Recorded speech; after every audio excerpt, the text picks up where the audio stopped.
All right, so yesterday you had your open court test.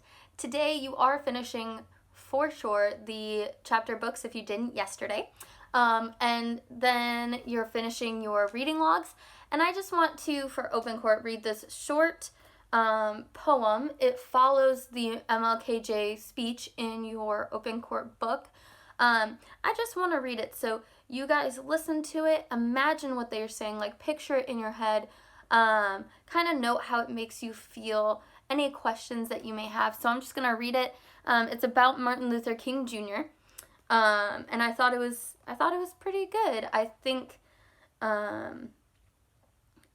that it's very short, and each of the lines are very short, and I think that it adds something to what we just read, which we'll talk about in a second. So, Martin Luther King Jr. A man went forth with gifts. He was a prose poem. He was a tragic grace. He was a warm music. He tried to heal the vivid volcanoes. His ashes are reading the world. His dream still wishes to anoint the barricades of faith and of control. His word still burns at the center of the sun, above the thousands and hundreds and the 100,000s. The word was justice. It was spoken. So shall it be spoken, so shall it be done.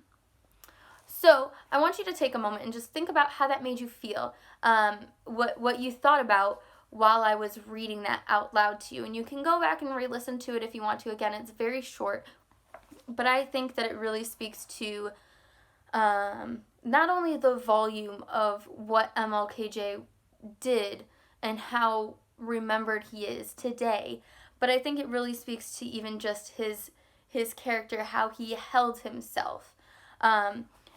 It says he was a prose poem, he was a tragic grace, he was a warm music. So it kind of talks about how he is as a person and how he came across to people, with his speeches and just how he was. And I think that really speaks to, he held himself high. He held himself to a standard where he wasn't being malicious. He wasn't being so rude and mean, but he was still holding himself to trying to get justice in the world. So just kind of think about those things throughout the whole poem that I just read.